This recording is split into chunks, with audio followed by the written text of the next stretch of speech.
I'm Ad Rock. Shut up, nerd. Special guest, M. Kevin. That's pretty good. You should watch First to Third because of your commitment to excellence, Drunken debauchery. athletic achievement, PBR. competition, Women. money. You ready? Let's go. Yeah. For those of you that want to know what we're all about, it's like this, y'all. Come on. This is 10% luck, 20% skill, 15% concentration. That's a shocker.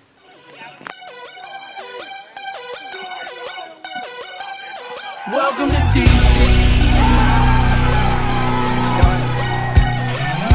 You know where you're at, the USA Cup. You're taking it slightly, I'm taking it slightly. Now how you gon' act, oh you gon' be right back. Well we gon' be right here, we gon' be right here. You know where you're at, the USA Cup. You're taking it slightly, I'm taking it slightly. Now how you gon' act, oh you gon' be right back. Well we gon' be right here, we gon' be right here. We ain't going nowhere. Welcome to DC. DC, the home of Chuck Brown. Oh, you don't know the sound? Well, let me break it down. The G.O., the G.O., the M.A. and B.O. See though, we've been pumping crank since an embryo, really though. It's the city where the people hold the power, and you can see 9 dimes every half an hour. When lunch and Joe is the lingo, and brothers rock. Welcome to First to Third. Today we have Matt Kelly, captain of the Meatballs, who just won their second consecutive K365 Open. Welcome, Matt, and congrats on the big win, man. Hey, thanks, guys. Thanks for having me on the show. Big fan. Love the show. Hey, Matt, good to see you here. You guys, the Meatballs, you've had a tough run the last couple months. You actually lost a game down in Florida. You tied a game. You're getting a lot of slack on the boards about losing your swagger. How does it feel to get back to form and win a tournament? Oh, I mean, it feels good. I mean, it feels good to shut up all our critics who thought that we were on the line. I mean, we never really thought that. I mean, the teams that we're playing down in Florida are good teams, and, you know, give them credit for beating us. But, you know, we just kept fighting, and we're glad we came out with the win. Nice. Very cool. Well, actually, Matt, you know, who was your toughest opponent this weekend at DCKO? I mean, obviously, we played Inglorious Bastards twice, beating them 1-0. They were our toughest opponent. You know, when we played them in pool play, you know, it was only like a 3.5 inning game, but, you know, we all knew that we were actually going to face them again. We were pretty surprised that they beat Panic Attack, but we thought that we would definitely see them again later in the tournament. So they were tough, and Lock It Up actually gave us a game this time in DC, which was nice to see. You know, and everybody in our pool actually had some good players, but definitely IB was probably the toughest team that we played all day. Good to hear. Right on. So, Matt, who stood out on your team as, you know, really having a good day on Saturday? Any names come to mind? Well, I mean, the thing about our team is, you know, top to bottom, you don't win a tournament unless everybody on your team contributes. So, I mean, we had 16 people, and all 16 people definitely contributed. The people that stick out, I mean, Corey, obviously, he pitched great, you know, in the Final Four of the championship game, but the thing that sticks out about him is he played great offensively. Billy, our catcher, he was lights out all day. You know, he had a tough Georgia tournament, but he came back and he showed that he's one of the best catchers in the country. And, you know, MJ, DP, you know, Chaz, Nick, everybody, our girls in the outfield, they played great. You know, Kristen and Jess. Jimmy Beans had a couple big kicks, and, you know, basically everybody, but those names stuck out to me. Gotcha. It's always when your team comes together for you in the tournament. So what's next for the Meatballs? You guys going to come up to New York, or you guys going to make any changes on the roster going into Vegas? You're going to prepare for Vegas? What's coming up? I don't think we're going to make New York, unfortunately. We just don't have enough people. Right now we only have 6 people who can attend, and, you know, we just can't. We don't want to add people to our roster. We're looking into going to the Austin event. I'm not really sure if we're going to pull that off. But we're definitely doing the Circuit Cup, and we're actually probably going to do the Founders Cup if we can get everybody to go. So it'll be a long weekend for us, but we think can win both tournaments, so we're gonna give that a shot. Very cool. So so we got to ask, like you said, a lot of feedback on the boards. Nice to get respect on the boards, but we've got to ask the question after this tournament: who would you say are your top 5 now teams in the circuit standings? Oh wow, tough question. I mean, Panic's obviously up there. You can rank them or 2. I mean, we're up there 1 or 2. Fully Loaded is, they have a great resume. They have to be up there. I always rank Ballsby pretty high from our own division, even though they don't really travel. But I mean, they're just as talented as us or Panic Attack. They just don't have the time to travel to tournaments. I mean, their defense really impressed me this week. So I think you got to put them in top 5. Wow. Lock It Up. I mean, I know I just named 6 teams, but Lock It Up. They're consistent. They deserve to be up there as well. Yeah, I agree. Very cool. Good. Hey, Matt, you mentioned that you guys were thinking about playing both Founders Cup and the Circuit Cup.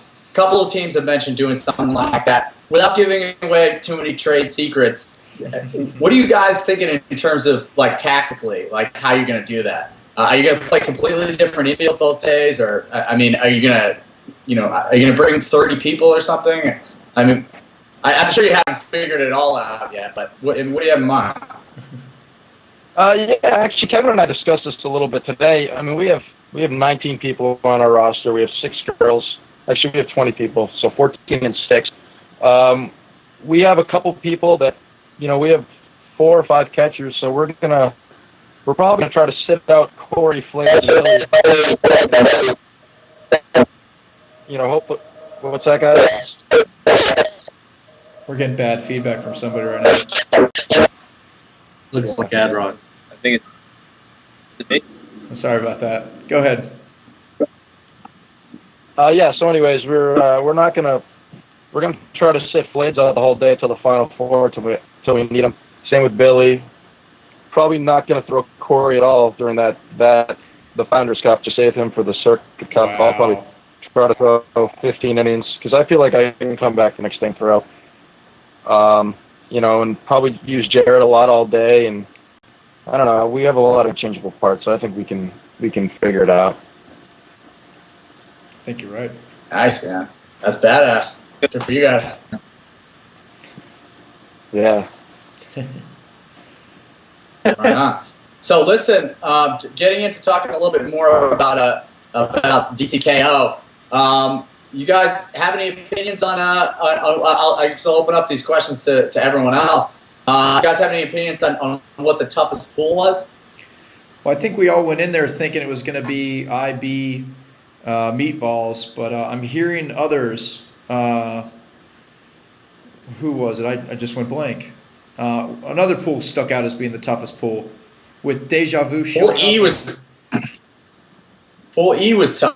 Our pool. Yeah, you guys had Back in Black and we had Back in Black and Blood, Sweat, and Beers, who actually handed us a pretty severe beating, much to our surprise. They're a tough team. So we had 3 teams in that pool went 3-1. So I mean, it was tough. Yeah, that definitely made your road harder, for the single elimination round. All of you guys actually. One kick hosed us, but what are you going to do? It was a great kick. Hey, Matt, tell us a little bit about Chuckle United. They're in their pool. You guys got to play them. What's the load on that team? Yeah, we actually played them. We actually played them twice. They were our first elimination game. They looked like they knew what they were doing. They had some soccer players. Their pitcher was pretty good. I think the thing with them was depth. They only had about 7 guys, but they told me that they kill everybody in their league. Yeah. And everybody, when they go back home from a tournament, everybody's surprised if they lost or whatever. But if they can add some more players, I think they could be a good team in the future. Agreed. I mean, they gave other teams nothing. What was that? Getting deep, this circuit thing. A lot of teams. We're gonna. I mean, that middle of the Absolutely. pack is getting thick. Yeah, and actually, Adrock or Oakley, I think you had mentioned it, but just in terms of just quality of teams coming out, were you guys shocked that both teams that ended up in the finals came out of Pool B? Pool B no, for life, Rob. I mean, the names aren't a surprise. I mean, I think anyone who didn't give the Meatballs a shot to be in a final was deluding themselves. And I mean, I think everyone was expecting a strong performance from IB. I mean, they're playing on their home turf with a lot to prove after Virginia Beach. And you know, I don't think that final was a surprise. I mean, I guess it was a surprise that anyone was able to beat Panic Attack. You know, besides the Meatballs, and a nice surprise. But you know, expecting a DC team in the final, I called it last week. So you know, You did. I think most of us on the sidelines over on the main field were kind of shocked when we heard Panic lost in pool play to OSC, and then again, you know, a tough game against IB. But yeah, DC represented. yeah, but then themselves. Panic came back and housed OSC and Limbs, if I'm not mistaken. Yeah, I believe so. Yeah, But I think we're seeing we played IB, and then they turned around and played Menace to Sobriety, and it looked like they were going to lose. So we went from thinking that we were going to see them in the finals to thinking that they weren't even going to make it past pool play at one point, which is kind of funny. Yeah. Shane, you were going to say something?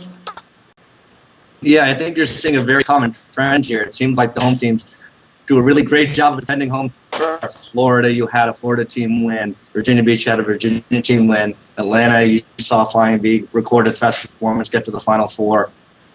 You know, strong performances by New Mexico and California teams is the best of the West. So, really, when you think about it, no surprise that the home turf really gets defended very well, and maybe that bodes well for lock it up for the Shower Hammers going into next August. But I think it's a lot to look forward to in terms of teams locally rising to the occasion and really stepping up their game when folks come from out of town to challenge themselves on the circuit, and it's a good thing to see. And I think it says a lot for anyone having a shot to win. Agreed. Yeah, so lock it up for New York Shower Hammers that are making the finals in New York. It's calling you out, Oakley. Yeah, we're gonna have to. The New York team's gonna have to do a lot better than we did last year. It was a tough run, but yeah, we had a tough go of it in DC this year. We were definitely disappointed at how we wound up, exposed to a few flaws in our game, but you know, it also was a good learning experience, and you know, we're gonna make some corrections, and we'll be full strength, ready to go for NYC. Practices start tomorrow. So what do you guys think? Best new team. We saw a lot this weekend. Blood, sweat, and beers, bro. They're nasty. They got some serious feet on that team. I mean, their defense, you know, maybe needs a little bit of work, but it's good enough to hold us to 2. But you know, they got explosive offense, and you know, they can capitalize on mistakes, and solid team. I think they'll make it. It sounds like they're gonna make another run in New York City too. So we'll see what they do. Adrock, what'd you guys see? Shane? Well, I definitely agree with Oakley. I think BSV put up a great first tournament. They certainly were impressive in full play. Three-way tie for top of the group. They played, by all accounts, and from what I saw from the other field, an excellent game against Back in Black.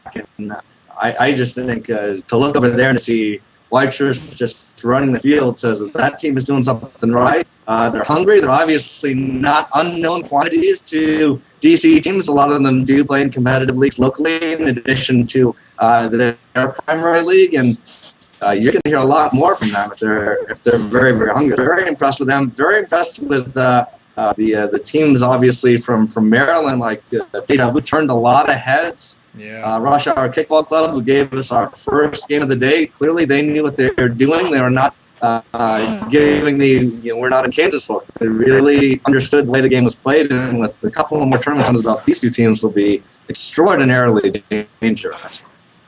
Adrock, what do you think? You're muted, Adrock. Hey, dumbass, unmute your microphone. Yeah. I don't think you realize that. I don't. All right. Anyways, but yeah, Deja Vu. There he is. Hey! Sorry. It's in the What I was computer. saying was, I want It's in the computer. the dude that kicked Grand Slam against the Shower Hammers, same guy kicked the home run off Back in Black. I want him to autograph my breast when I see him next time. That guy is man. Dude, it takes that a home run up. against us, that kick against us was so clutch. I mean, it was 2 outs. He was behind in the count, and he just sliced a laser right through our left-hand center fielder. I mean, it was beautiful. And both guys dove for it, and both missed it. And, I mean, it was a great kick. Nothing you can do about it. They're going to be they're up and coming. I imagine I didn't get to talk to many of them, but I imagine they're real hungry now. They're coming to New York. I'm going to have to give them a beat down when they come in my hometown. But Well, I think the thing about Blood, Sweat, and Beers, you know, they have a great captain in Will Lucino. He knows what he's doing, so he's putting together a great team.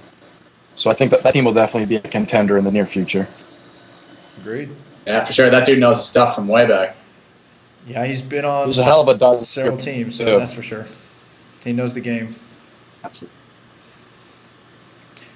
All right, so Oakley, biggest surprise from what you guys saw on Saturday. Biggest surprise? Yeah, biggest surprise. Again, the biggest surprise was getting beaten by Blood, Sweat, and Beers. That was not part of the game plan. We were shocked and horrified, and that was our biggest surprise.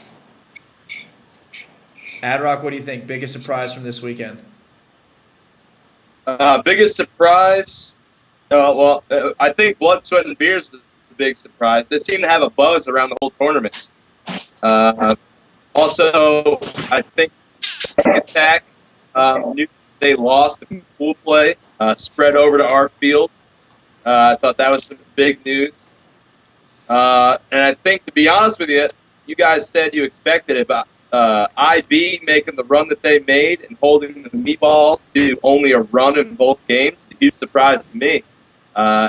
Those guys, after the showing in Virginia, I didn't think they were anything to talk about. And then they just made this run in DC, and they're on the mat. They're ready to go, ready to rock, you know? I agree. Yeah. Shane, what do you think? What were the biggest surprises you saw from playing? I have two that stand out, really. The biggest surprise, obviously, in terms of someone maybe that we all expected to do a little bit better on home turf, especially. Motus not making single limb was a little tough. Their defense, as we saw by the runs against that, was pretty good, but as a lot of them have said in the post-game and the post-tournament wrap-up, the offense really wasn't there. I think the second big surprise for me, obviously, is Deja Vu and, to a lesser extent, Rush Hour and BLTN doing as well as they did. Again, Deja Vu has the athletes, has the competitive fire. They weren't phased at all. A lot of teams come to the circuit and don't know or don't recognize this brand of kickball. They really seem to embrace it. And it looks like feedback from the reps from those three teams from that league have all said it really has changed our outlook. It's been eye-opening. We learned this stuff. Can you all teach us how to punt the way you guys do? So it was a pleasant surprise to see them, earn a very respectable season single limb and really take the fight to anyone they played against.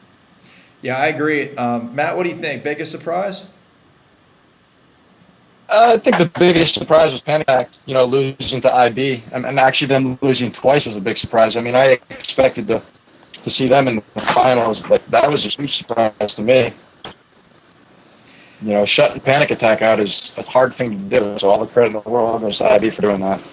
Yeah, I have to agree. Panic Attack losing to OSC was huge. OSC has been practicing with Blood, Sweat, and Beers for the last couple weeks, so the DC teams knew that those guys would be ready to play, but I didn't expect it in pool play. Another big surprise was IB. We were ready for it. I'm an IBer, but I did not play in the tournament, but we were definitely ready for it. But one of the surprises about IB was I think it's just the evolution of the kicking game in the circuit. IB did not start their games and their kicking lineups the way everybody else has been doing it. Big kicks all day long, not just with IB, but with a lot of teams, and kind of shows how the circuit is maturing with 10 people on the field. Yeah, I mean, gotta try something. The button didn't work in Virginia Beach. Did not. Definitely did not.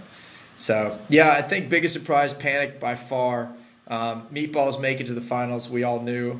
Lock It Up, make it to the semis. Again, it's good to see those guys doing so well, getting all the way back up there, especially since the last major event they were at was South Florida, right? So, it was good to see. But, yeah, overall, had a blast. You guys have fun? I had a blast. Absolutely. Good to hear. I'm glad to hear it. Yeah, we sent out the survey. We sent out an updated link. We apologize for the error with the first link. But there was a lot of press coverage. A lot of local blogs in the Fairfax, Washington, D.C. area covered us. On Tap Magazine was on site.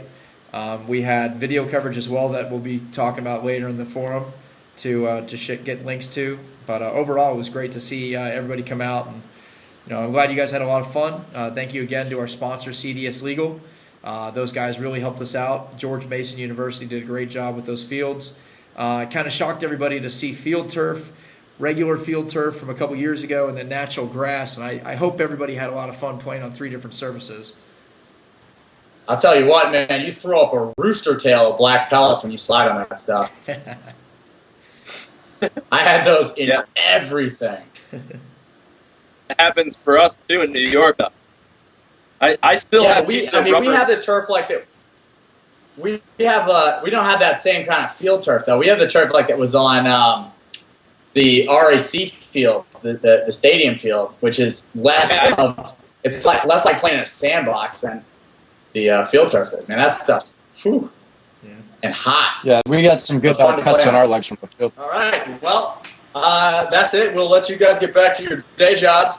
Thanks for coming to First to Third. Thanks again to Matt Kelly for coming on and joining us. Matt, I hope we can do this again, man. Yeah, man, I hope so too. Hey, can we get some more Mumford & Son at the end of the show? We can do that. Mumford & Son, come right up. Shane, I'm glad you can take a break from your studies. Yeah, we'll No do problem. Mumford & Son. Cue the Mumford & Son right now. We'll do it right now.